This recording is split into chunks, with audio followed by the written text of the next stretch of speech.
Hello class, so this is your tutoring video part 1 for unit 3 review. So we're going to start with the do now that we did in class. Again, you read the question twice. That is your first strategy. The second strategy is to underline or circle important information.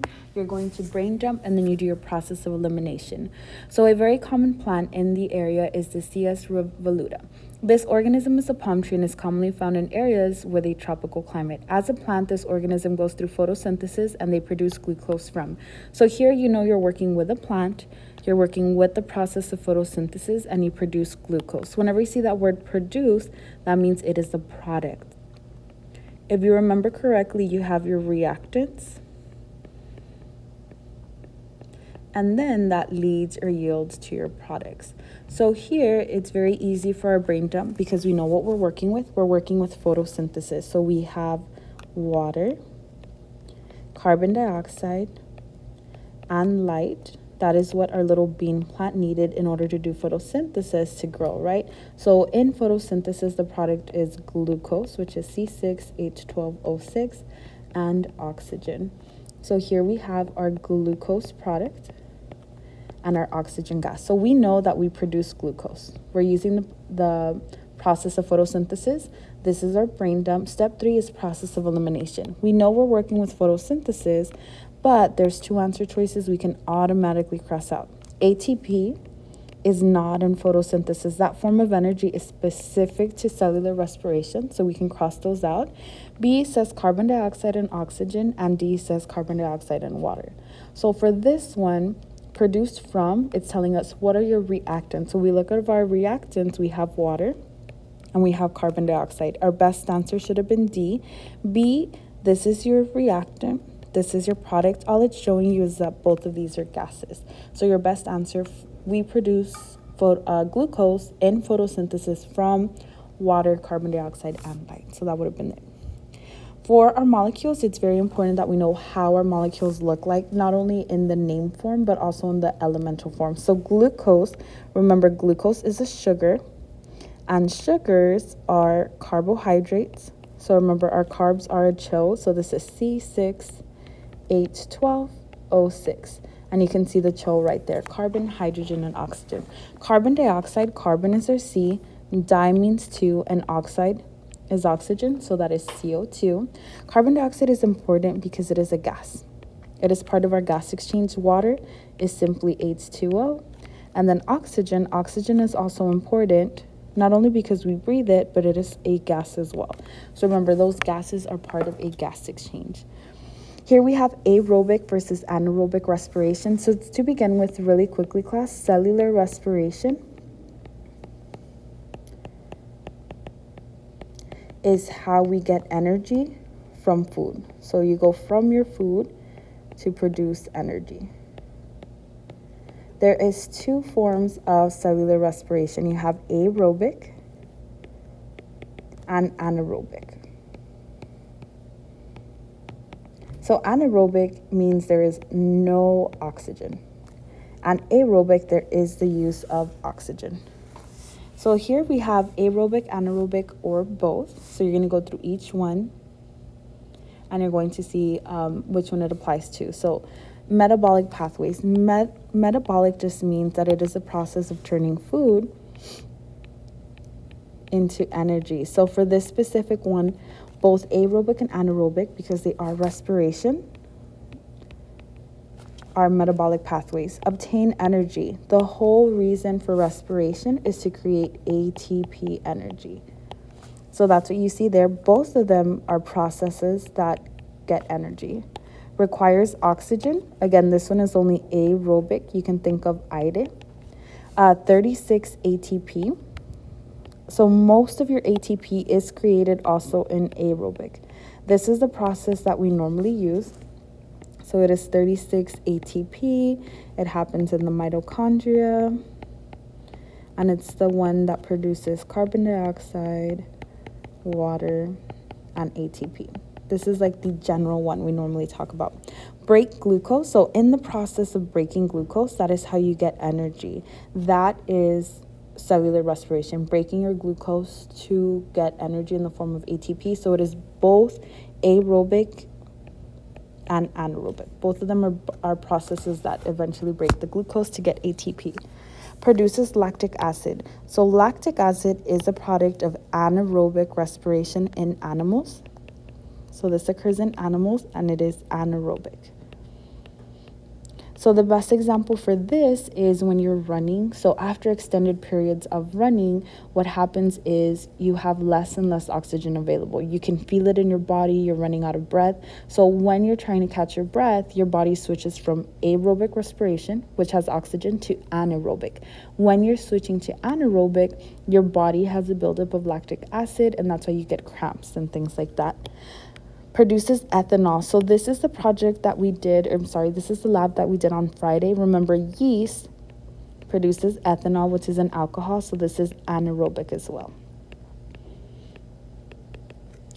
So for our vocabulary, you're going to do matching for the Unit 3 exam. The first reaction where glucose breaks, you have pyruvate, and it happens in the cytoplasm. This is glycolysis. Glycolysis is special because it is the only one of these three that occurs in both aerobic and anaerobic. So both go through the breaking of glucose. The next one, pyruvate, is broken down and you finally have ATP and NADH. When they first tell you about ATP and NADH, this is your Krebs cycle. Krebs cycle is specific to aerobic respiration. And then lastly, it's easy to tell this one because it talks to you about electron flow, and giving off ATP. The electron transport chain is best described as when you have dominoes lined up, and when you drop one domino, the rest of them fall off. This is what happens in the electron transport chain. So you have these going on, the electron goes there, then all this ATP gets released, the electron goes there, all ATP gets released, and so forth. So again, this is your electron transport chain. You should be able to match this one because it says electrons a lot. And again, this one is specific to aerobic respiration only because it's where most of the ATP are made. I want to say about 34 of the 36 ATP are made in the electron transport chain. Gas exchange is very important. So what two gases are exchanged in photosynthesis and cellular respiration? We know that we deal with oxygen because oxygen is produced by plants and breathed in by humans, and then carbon dioxide. Plants breathe in carbon dioxide, and that is what we exhale. So carbon dioxide and gas are the two main gases we use for these processes. So in photosynthesis, plants take in carbon dioxide and they produce oxygen. So the air that they breathe is carbon dioxide. They get it from the atmosphere and what we exhale. In cellular respiration, we are cellular respiration. So you can just think of yourself as the example. You breathe in oxygen, right? And you exhale carbon dioxide. So that is us going through the process of cellular respiration. So for the next part, we're looking at the formulas for photosynthesis and cellular respiration. If you know one, you know the other. I cannot say this enough. If you know the formula for photosynthesis, all you have to do is write it in reverse or flip it over, and you have the formula for cellular respiration. So with that said, photosynthesis, remember our little bean plant needs light, water, and carbon dioxide to grow.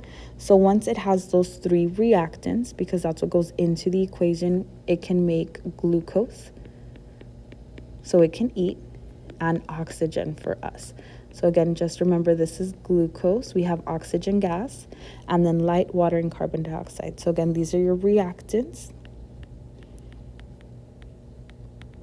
and these are your product side. Moving on, we have cellular respiration. So cellular respiration is just going to be the opposite form of it. So you start off with glucose, the sugar that you're going to break down in oxygen.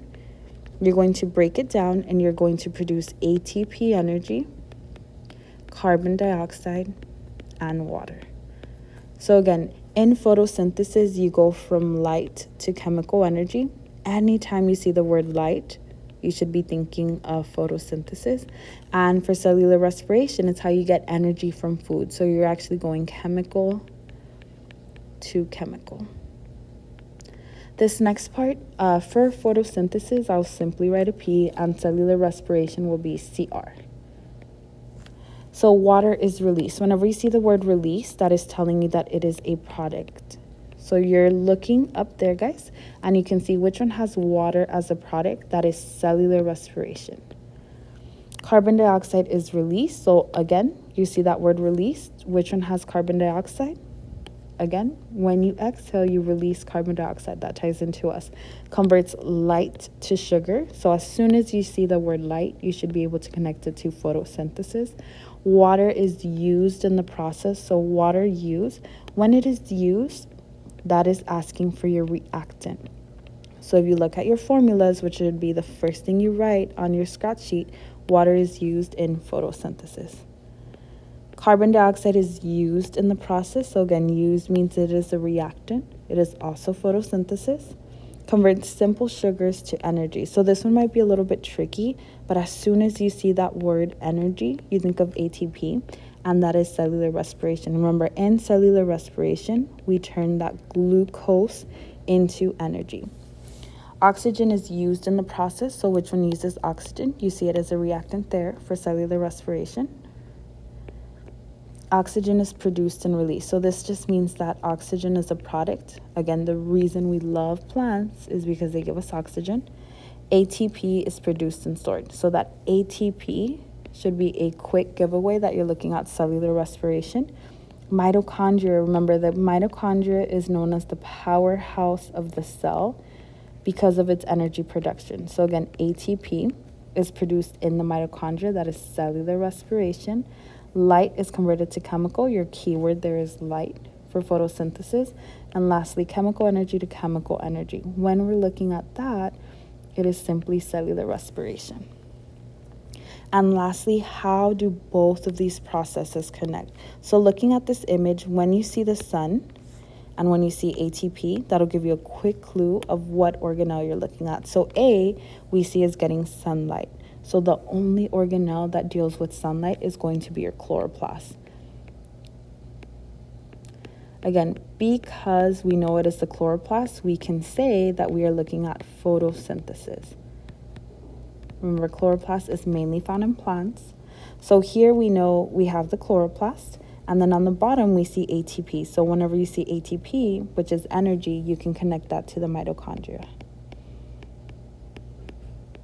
Your keyword there for the mitochondria should let you know that you're looking at cellular respiration. So here we have cellular respiration. So the arrow going out is telling you it is a product. So we know we're dealing with photosynthesis. So the product of photosynthesis is glucose and oxygen. And again, you also know that that is correct because it shows it going into the mitochondria. So it is a product of photosynthesis, yet it is going in. So this is out, and this is going in the mitochondria. So we know glucose and oxygen are the reactants. Now going out, so what is going out of the mitochondria and into the chloroplast, there we know it is carbon dioxide and water because those are the reactants for photosynthesis. Again, there's a lot of different links that are posted, and this video will be there as well. Make sure to study, guys. Your exam is this Thursday.